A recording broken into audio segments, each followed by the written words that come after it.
What if the story of Noah's Ark isn't just about a flood? What if it's about something that happens to human beings over and over again?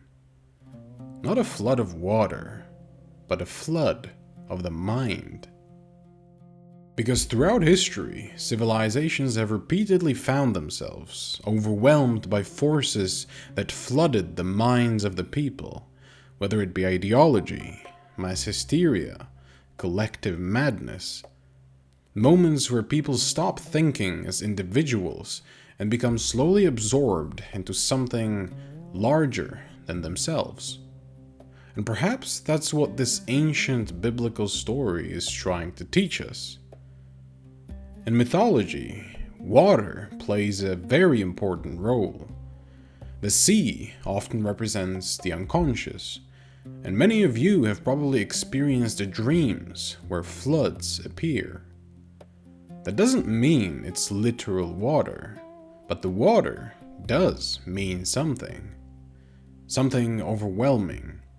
Something that rises and keeps on rising. And you start to panic. You start to feel the inevitability of what it represents. And in that moment, the mind is forced into something older. Something more primal. A state where survival is no longer about planning, but about adaptation to overwhelming change. That's why flood imagery appears so often in dreams, myths, and stories across cultures. In psychological terms, it's not random. Water is one of the oldest symbols for what lies beneath conscious awareness. Psychologically, it resembles the unconscious, the realm beneath rational thought, where instinct, emotion, fear, desire surface. So when the flood comes, it isn't merely destroying a corrupt world.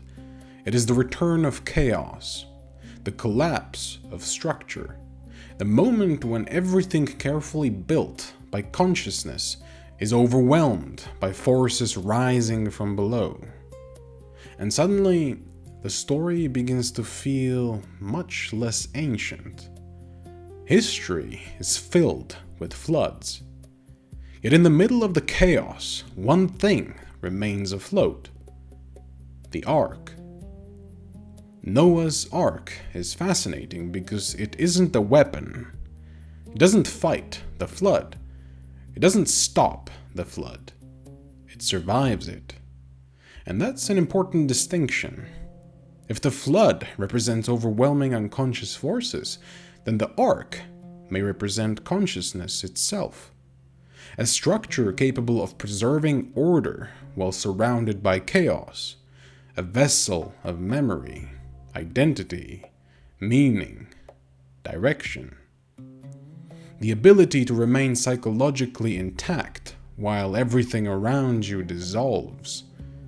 The flood is not defeated, it simply passes, and the Ark endures. But there's a detail that makes this interpretation even more interesting to me. The animals. Because if the Ark represented pure reason, there would be no need to bring them aboard. Yet, I was thinking to myself, preserving the animals is the entire point. Why? Because a healthy human being is not made of consciousness alone.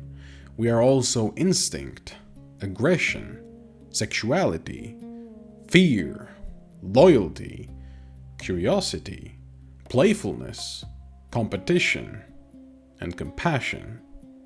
The animal kingdom exists within us, and the Ark doesn't destroy those forces, it preserves them. This is where I think many modern ideas go wrong. People often imagine that maturity means eliminating the animal side of ourselves, but myth suggests the opposite. The goal isn't to kill the beast. The goal is to house it, to give it a place, to integrate it. The lion doesn't need to disappear, it needs a place to hold its strength. The monkey doesn't need to be destroyed. It needs room for its curiosity. The serpent doesn't need to be killed. It needs to be understood. The ark is not a prison for instincts.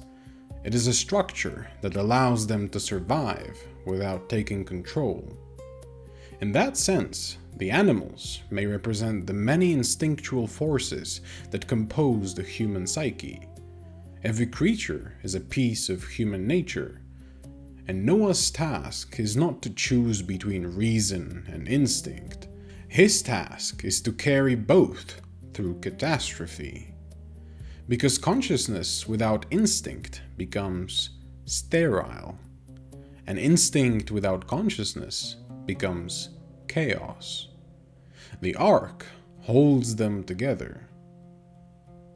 This also explains why the flood must happen, because psychologically, collapse often precedes renewal. The old world has to dissolve. The false structures have to break apart. Only then can something more stable emerge. The flood destroys, but it also cleanses, because sometimes transformation means you must shed the old skin. Every major psychological crisis follows this pattern: trauma, depression, identity crisis, loss. A period where everything familiar disappears beneath the water. And yet, if something essential survives, a new world eventually emerges. Which brings us to the final symbols: the raven and the dove. After endless water, Noah first sends out a raven, a powerful bird that allows him to see the unseen. The raven can see far and wide, but it does not know what it means. It only carries what it finds. It does not return with clarity, only with information. So he sends out a dove next. A smaller bird, more fragile, but different. And this time it returns carrying an olive branch. A small sign, a fragile sign, but enough. Enough to know that solid ground exists again, that chaos is receding, that reality is becoming habitable once more. The raven and the dove create a contrast. One circles the unknown, and the other returns with evidence. And between them, hope takes shape, a signal that order is returning. And perhaps that is why flood myths appear across cultures. From the Epic of Gilgamesh to ancient Greek and Hindu traditions, because the flood is something human beings encounter again and again. Entire civilizations experience it. Individuals experience it.